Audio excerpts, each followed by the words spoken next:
Kemenkominfo memberikan lampu hijau pada konten-konten gift atau hadiah melalui siaran langsung seperti di platform TikTok. Namun, Kemenkominfo memberikan sejumlah syarat. Nah, apa yang melatar belakangi tumbuh subur konten-konten seperti ini dan bagaimana nanti ke depannya pengawasannya? Kami akan bahas malam hari ini bersama Samuel A. Panggarapan, Dirjen Aplikasi Informatika Kemenkominfo. Selamat malam, Pak Sam. Selamat malam. Dan juga bergabung bersama kami malam hari ini ada Pak Firman Kurniawan, Pemerhati Budaya dan Komunikasi Digital UI. Pak Firman, apa kabar? Selamat malam. Kabar baik, Mbak Tiffany. Terima kasih Bapak-Bapak sudah bergabung dengan diskusi kita malam hari ini. Saya akan ke Pak Sam terlebih dahulu lah ya, memberikan batasan rambu. Saya kira alasan bagaimana Kemenkominfo memberikan rambu dan juga batasan-batasan tidak boleh melibatkan lansia, disabilitas, kemudian anak-anak, tidak ada konten-konten yang berbau seksual, tidak berlawanan dengan undang-undang yang ada di Indonesia. Semua masyarakat pasti akan menyetujui. Tapi artinya apa yang melatar belakangi ketika Kemenkominfo tetap memberikan izin restu lampu hijau terhadap konten-konten seperti ini, Pak Sam? Gini, sebenarnya bukan. Jadi gini, kalau kita bicara platform itu punya bisnis model sendiri-sendiri. Ada platform yang memberikan iklan, jadi dia konten-kontennya dapat iklan. Ada juga platform yang nggak ada iklan, tapi dia lihat viewernya memberikan kontribusi ataupun apresiasi lah. Nah itu kan bisnis model, itu kita tidak bisa batasi. Yang kita batasin adalah konten-kontennya. Nah terkait lansia, anak-anak dan difabel itu bukannya nggak boleh, tidak boleh mengeksploitasi. Itu berdasarkan surat edaran yang diberikan oleh Kementerian Sosial. Jadi harus diluruskan. Lansia juga boleh punya konten kalau dia memang kreatif, tapi tidak boleh mengeksploitasi. Yang kata dasarnya eksploitasi ini yang kita batasi. Nah, kalau terkait konten-konten juga yang melanggar perundang-undangan itu juga kita batasi. Erotis namanya itu kan ada undang-undang anti pornografi. Itu tidak boleh, itu bicara jadi pornoaksi. Jadi gitu. Jadi ini adalah gini, kita memasukkan satu era di mana liberalisasi semua orang bisa punya channel sendiri-sendiri. Nah, inilah justru itu harusnya dimanfaatkan dengan kreativitas. Jadi orang yang nontonnya juga terinspirasi, terhibur. Bukan menjual yang tadi, mengeksploitasi yang lagi fenomenal adalah lansia yang mandi lumpur itu kami tidak tolerir. Itu sudah ada juga undang-undang tentang ini, makanya kami begitu dapat surat edaran dari Kementerian Sosial, langsung kami tindak lanjut dan kita menutup 56 ada di TikTok, 1 di IG, 1 di YouTube. Dan kami menginstruksikan untuk sejenis juga dilakukan hal yang sama. Oke, kreativitas tidak boleh dibatasi, tentunya setuju karena harus kita support, harus kita dukung bentuk-bentuk kreativitas itu. Tapi bagaimana Kemenkominfo melihat bentuk-bentuk konten kreativitas sekarang yang beredar, apakah memang masih dalam pada line-nya on the right track apa Sam? Ya kalau kita lihat kalau dari pemerintah itu kan pasti berdasarkan hukum ya, jadi peraturannya dulu. Tapi peran masyarakat itu juga penting. Inilah social controlnya. Nah ini makanya kan waktu itu kan ramai. Ini kan jadi karena ramai, akhirnya kita lihat loh ini benar ini sudah mengeksploitasi. Nah itu langsung kita turun. Itu jadi kita memang untuk menjaga ruang digital kita itu memang harus kerja bareng. Kami punya kewenangan untuk melakukan tindakan, tapi juga input dari masyarakat. Ini perlu juga. Inilah namanya kontrol sosial. Nah, Pak Firman lah sinilah yang jagonya untuk menjelaskan hal itu. Saya akan ke Pak Firman minta tanggapan. Tadi Pak Sam sebelumnya mengatakan bahwa kalau kreativitas tidak bisa dibatasi. Justru kita mendorong lahirnya kreativitas, ide-ide segar tentunya. Apalagi di ruang digital, di ruang dunia maya saat ini yang sangat kerannya tuh mengucur deras gitu Pak Firman. Tapi memang ada beberapa hal, ada konten yang mau tidak mau kita akui kadang-kadang suka kelewat batas gitu. Bagaimana Pak Firman? Ya ini yang disebut dengan istilah the economic of attention. Jadi manusia itu mempunyai perhatian yang sebetulnya bisa digunakan untuk banyak hal. Tetapi ada keterbatasan kalau dikaitkan dengan jumlah informasi yang sangat banyak. Nah akhirnya perhatian itu harus kita jatuhkan untuk memilih sesuatu. Nah, dalam prakteknya perhatian itu akhirnya kita jatuhkan pada hal yang paling jarang terjadi. Apa itu? Yang sangat bagus sama yang sangat buruk. Nah, jadi kalau Mbak Tiffany tadi menyebutkan ada konten-konten yang di luar batas, itu sebetulnya pihak yang membuat konten itu mampu berkreasi, menarik perhatian orang karena memang itu sesuatu yang jarang terjadi. Jadi seperti ibu-ibu yang sudah sepuh kemudian disuruh mandi lumpur dalam waktu yang lama, kemudian kedinginan. Nah, di situ sebetulnya kan jarang terjadi sehingga orang berhenti sejenak untuk memperhatikan ada apa sih ini, dan kemudian menciptakan akumulasi perhatian.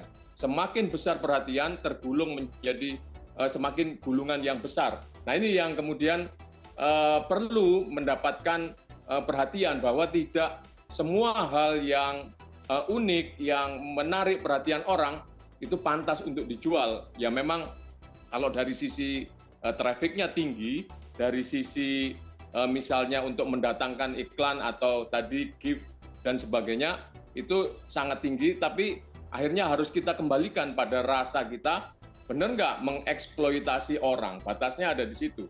Jadi sebetulnya sama-sama unsurnya kreatif, tapi yang satu mengeksploitasi.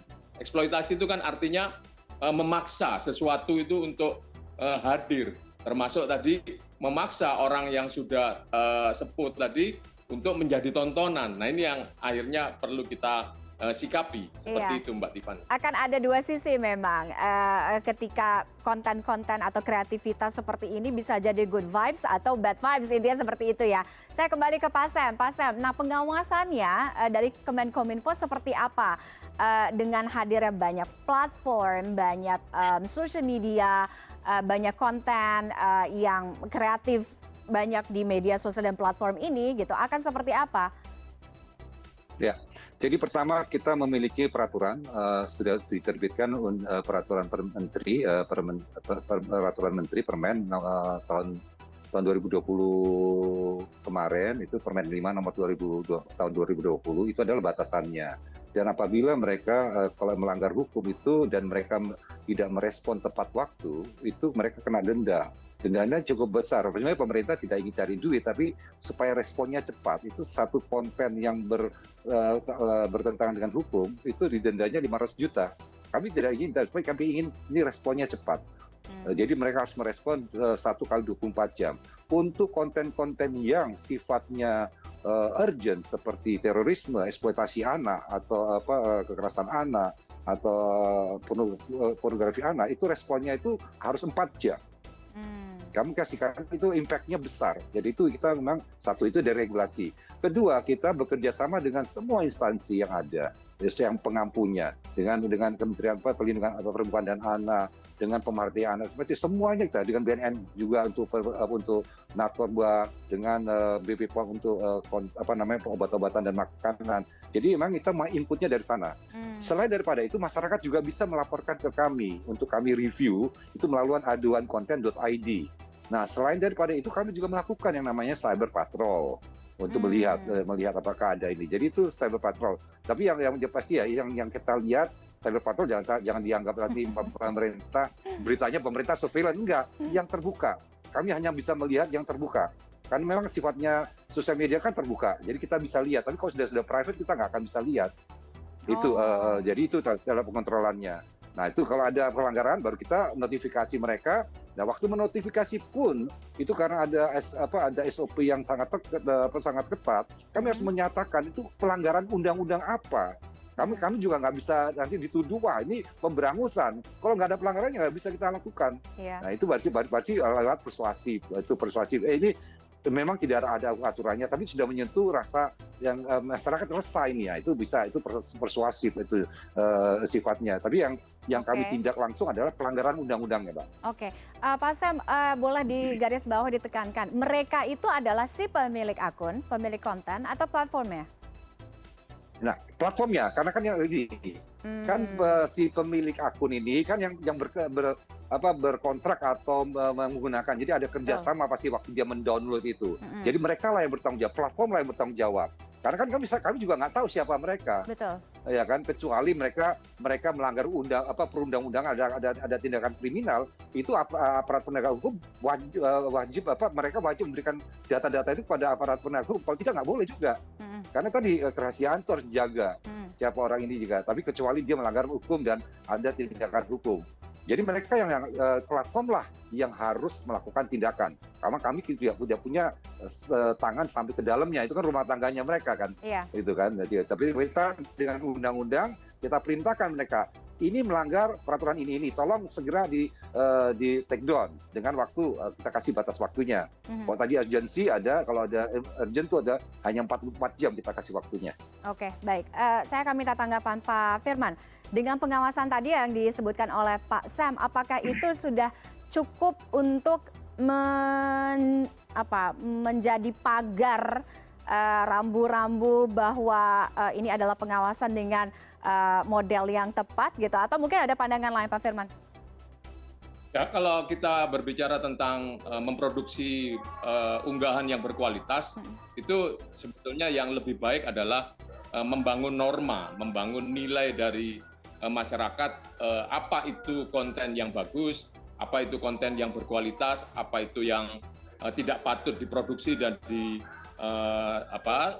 didistribusikan. Nah, tetapi untuk membangun itu memang butuh waktu lama. Kita dengan berbagai macam program literasi, termasuk Pak Samuel dengan berbagai macam programnya, itu nampaknya tidak pernah berhenti meliterasi publik. Nah, sementara kita membangun norma nilai masyarakat untuk mempunyai bahwa konten ini buruk, konten ini tidak pantas untuk diproduksi, ada aturan yang memang perlu untuk mencegah merebaknya konten yang tidak berkualitas. Nah, kalau saya melihat juga bahwa hadirnya konten-konten yang buruk ini interaksi 3 hal, yaitu para konsumennya, para penontonnya, para konten kreatornya, dan platform. Jadi kalau kita ingin tadi membangun nilai, ya pada ketiga-tiganya, juga ketika kita menegakkan aturan, pada ketiga-tiganya. Jadi platformnya tadi dikenai aturan, konten kreatornya juga seperti yang disampaikan oleh Bu Risma lewat surat edaran, meminta para kepala daerah untuk menyisir di daerahnya ada nggak orang-orang yang membuat konten-konten yang mengeksploitasi. Nah, yang juga penting adalah pasarnya, konsumennya jangan memberi sambutan karena ada relasi antara konsumen dengan pasar. Oke. Pasar itu tercipta ketika ada konsumennya, seperti itu, Mbak. Baik. Pak Sam, terakhir, kalau suatu saat, artinya gini, sudah ada aturannya, sudah ada regulasinya, sudah ada penindakannya juga, rulesnya seperti apa. Kalau memang masih tetap berulah nakal gitu, apa yang akan dilakukan oleh Kemenkominfo? Apakah Kemenkominfo akan memberikan tindakan yang tegas gitu dan cukup berani? Kita tahu ketika waktu itu dengan Telegram, kemudian TikTok pun juga di 2018 kalau saya tidak salah ya, waktu itu kan juga sempat kena blokir. Apakah hal ini juga akan dilakukan oleh Kemenkominfo? Ya benar, jadi kita ada tahapannya. Jadi kalau kita beri peringatan nggak bisa ya, ultimate goal-nya adalah diblokir. Pada awal-awalnya kalau kita lihat ya tentang streaming online ini ya, awal-awalnya banyak yang kami blokir karena tadi loh tiba-tiba mereka kasih streaming tapi tidak diawasin. Wah itu kami nggak tolerir, harus kita blok. Saya bilang kamu perbaiki dulu sistemnya baru bisa jalan lagi. Jadi itu yang kita lakukan. Jadi kita tidak ada keraguan untuk melakukan pemblokiran. Oke, jadi nggak main-main intinya ya. Kalau nggak mau dengerin, udah silakan angkat kaki intinya gitu ya. Baik, terima kasih. Mudah-mudahan kita harapkan apa yang hadir di jagat maya, di ruang digital itu adalah sesuatu yang positif, yang baik, sehingga ini bisa menularkan semangat dan nilai-nilai kebaikan juga ya. Apalagi kalau berkaitan dengan konten, kreativitas, selama itu memang positif, mengapa tidak? Intinya seperti itu ya. Bapak-bapak, selamat malam. Terima kasih sudah bergabung dengan diskusi kita malam hari ini di CNN Indonesia Connected. Sehat selalu.